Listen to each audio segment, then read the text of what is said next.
he goes backwards, the pelvis goes way out from under him like that, and he looks like this, and his arms are like way like disconnected like that. Exactly. And then he goes backwards and then kind of flicks his arms at it.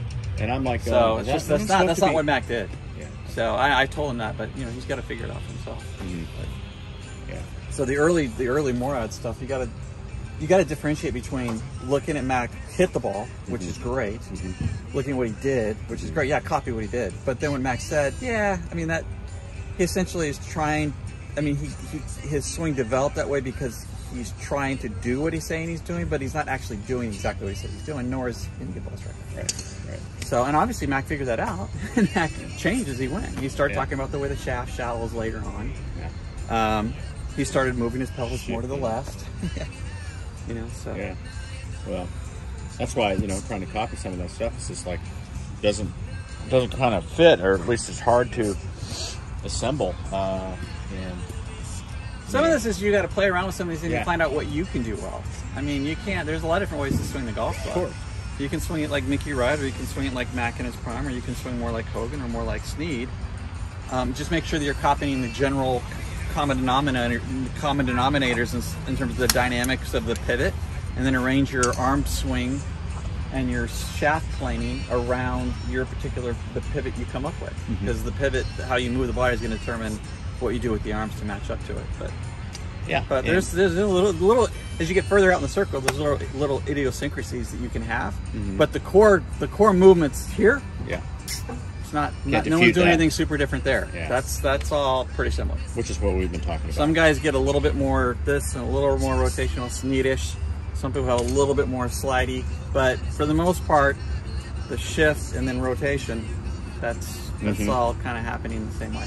Yeah, and I think obviously I want to run through what my interpretations of what I've been trying to feel on the range, and you're looking at me doing it live. It's going to be a lot different than going, well, it's kind of something like that. You know what I'm going to say? I'm going to say more of the same. But what I just want to make it's again, it's not. If someone first hears me talk about what I look at in the golf swing and kind of what I want to see in the golf swings, they go, oh, okay, I've heard some of that stuff before. That sounds familiar. Okay, that's what you like. And as you get to know me more, I become a broken record. Then it's just become, well, Nick's going to say this. Yeah, I'm going to say that. I'm going to say the same basic, simple, unsexy, simple thing over and over again until it's done properly. Because that's and I fall prey to this as well. It's very easy to not get the hard stuff right and then just freelance and do other little things that you think. And what'll happen is, based on feel and timing, you'll have a certain feel that literally works for 2 days. It'll feel great. But you did something, your timing kind of synced up with it, you start hitting the ball pretty solid, and then the third day it's not as good anymore. And it's because generally the fundamental core of the movements aren't where they need to be. Right. So to have long-term, day in, day out, good, solid ball striking, you've got to do the basic stuff correct, and the basic stuff is the hardest stuff. So, which is, why I wanted to get here in person and, make sure my brain is connected to what I'm trying to do. Yeah. Good. Yeah. Is that a 7-er? Yeah. Yeah, let's watch you hit a few. Let's watch your action here for a minute. My idiosyncrasy. Then I'll go get a computer and do some stuff. Yeah, get a computer and just look at your numbers. Okay. That way? Yeah. Hit at the big tower. Okay.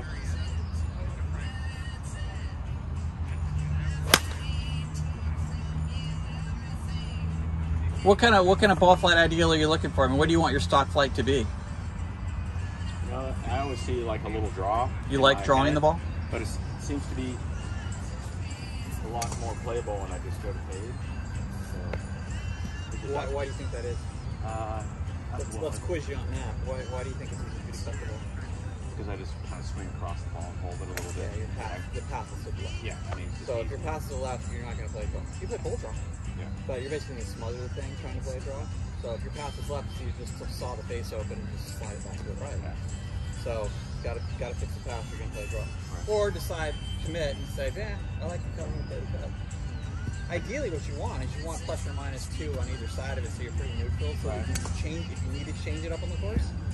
Like you shouldn't change it very much on the course, but if you're forced to change up on the course, it shouldn't be a dramatic change. I get even like college players, not tour players, but college players in here that are so stuck on one side of the spectrum, they can't switch it up? Nah. I mean, well, they can, but they don't switch it the right way. Like if a guy's too far underneath it with too much this happening, if you tell him to hit a cut, he can't start the cut to the left. What he'll do is he'll just block it to the right. He'll push draw first, and then he gets a block, and then he gets a block cut.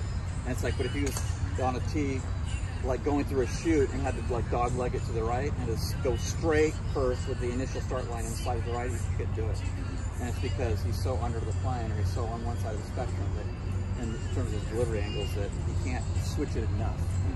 Right? He can hit a push fade into the tree, just because he's got good timing with the face angle. That's about it. Yeah, there's no doubt that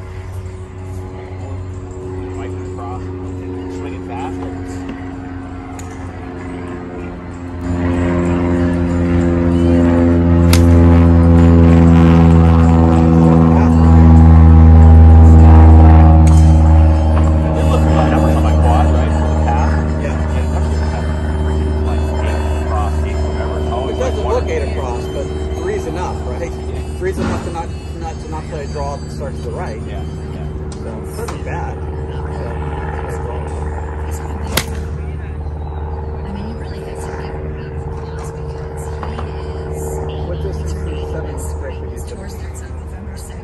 Probably 160, somewhere there. 2021 through 2024. So he plans to be out soon. Heartbeat. I love it. Outrageous. Let's get the Beatles now. Classic band. What do you like irons wise, club wise? Do you like blade stuff? You like offset? You like thicker, thinner top line? Big flanges, skinny blades? What's your preference there? Well, more on the thin side of the top line.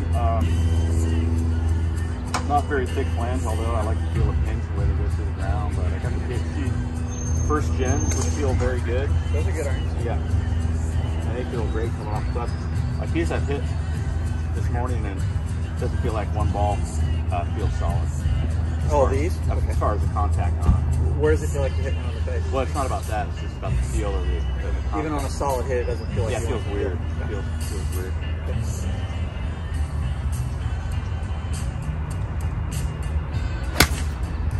That's not just in the face, but it's pretty good right there. Butter. Yeah, so I kind of see all my balls starting left and going left.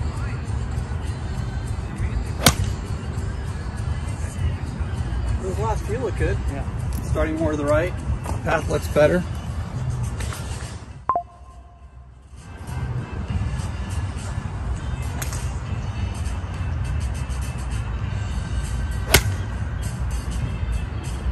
Yeah. That was weird because kind of before I went, I thought about lagging the club back a little. My grip changed and got that. The mind is. Looks stalled and flippy. Yeah. Well.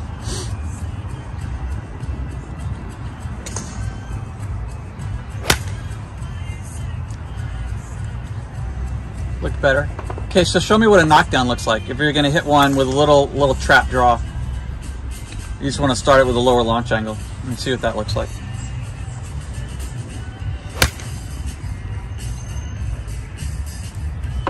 Okay, good. Same thing, just as low, less draw.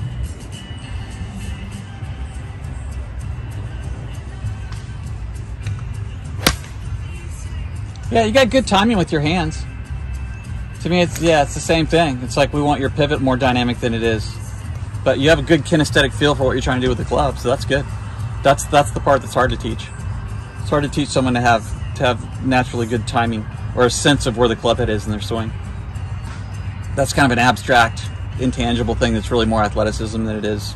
Like I could get a guy that was in good physical shape, but maybe he's not an athletic guy. He's got good strength and flexibility, but doesn't have the hand-eye coordination kind of stuff going on. Yeah. You can give him, if you make his fundamentals better, he'll hit it better. But he's never going to be super good, just because no matter how good your fundamentals are, the club's still rotating at 2,000 degrees per second minimum. So you still have to have the ability to find a way to put that face on the ball the angle you want. It's still spinning open the close, even if you have a very passive release. So if a guy doesn't have good timing and coordination, hand-eye stuff going on, it's hard to get really good. You can get pretty good, but can't get really good. Yeah. So. Yeah, I feel like I'm as you describe that guy, I just think I'm cluttered with. You got the opposite. You got good. It looks like you got good hand-eye coordination, but your pivot is just not quite dynamic enough. It's just a little bit stalled and a little bit like you're having to overuse your hands a little bit as the hips start to slow down. So kind of drag like this, stop, stall out, a little bit of rotation, and then kind of a pose on the finish. I don't know when. You are basically right now. You can't do this too much. You can't get. You almost want to feel like your knees are going to increase the flex, and your whole body, your stomach and chest are going to drop to the ground. As the club feels like it's falling, you're going to feel like you're going to stick it like a foot behind the ball, and then start to pull out of it. Now, the interesting thing is, it never really gets there for very long. Like if I do it really fast, you look at it and I start to speed it up. It looks like my hips just move to the left and turn, but in reality, what I'm trying to do is I'm trying to take my chest and I'm trying to load it into that right leg, almost feeling like I sit down in that right leg, get a little pivot compression, then fall further down, closer to the ground, into my left leg now as my pelvis falls to the left. And I feel like there's no way if I release the club now, I'm going to stick it in the ground like this.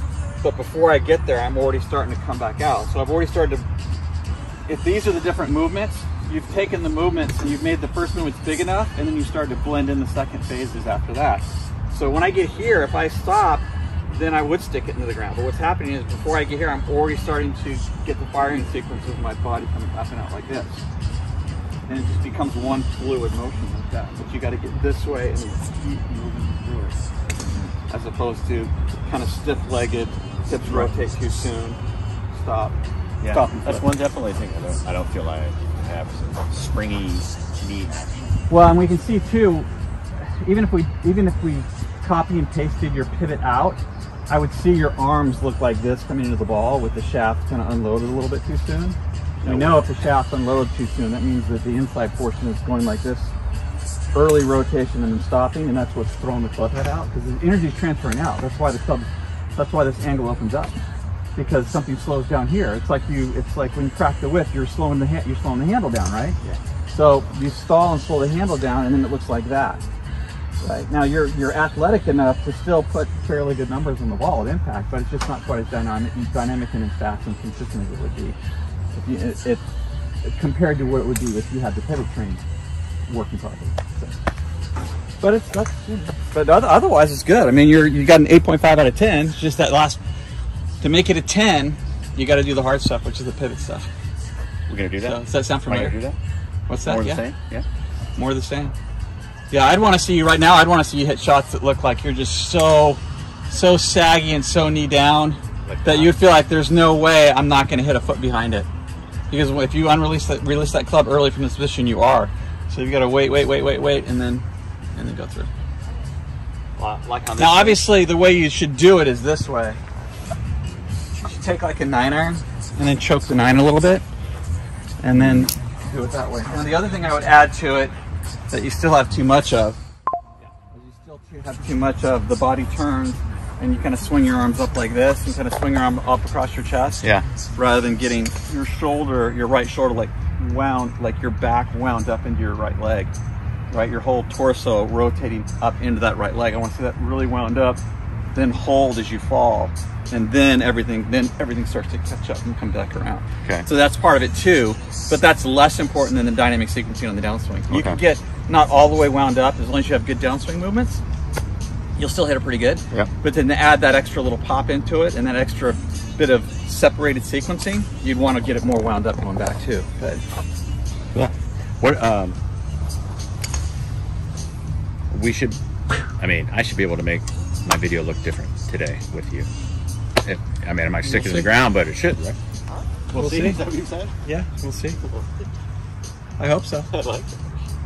Some guys can do it, some guys can't. It's hard because it's hard when you're hitting a ball because your brain has a certain responsibility. So your subconscious has a certain pattern that it's going to use to guarantee that you make pretty good contact with the ball. And so you have to essentially let go of that, and that's hard to do. Yeah. It's hard for your brain not to take over, your subconscious not to take over and go, well, I got to get out of my own way to get the early release club on the ball correctly. So when you go like this, it goes against every instinct because you're going to feel like, wow, this is totally different. I don't know how to get to the ball from there. Your subconscious is not going to like that. So it's like a subconscious tug of war going on. Well, we don't. You have permission to hit the ball shitty. I mean, the idea is to make it look different on video, and we don't really care how well you hit the ball. Yeah, exactly. You got to be able to hit a bunch of shots like that on the range and not care. And because your goal now is not to hit a good shot, your goal is to make it look different on video. That's the only thing you care about. Jump down. Yeah. Saggy. Yeah. And you'll feel like the arms are like this. You'll feel like the arms, when they fall, the arms are coming down in front of you like that, really close. Like the reason that one came off the heel is because the club goes out and wants to release. You're in a pretty good position with the body, but the club's like that, and it needs to be, yeah. So that one was like here. Yeah. Arms are, here. yeah, exactly. Yep. Yep. You got it. Hey guys, are you experiencing difficulties with your golf game? Did you know there are 3 major league systems that are used on the tour today, where the real-time adjustments are made by the tour players so that they can shoot better scores under the extreme conditions, and so can you. So just click the link down below. It'll take you to a free quiz. We'll determine which system is better for you so that you can hit your goals and drastically improve your game, just like a tour player. All right, we'll see you on the other side.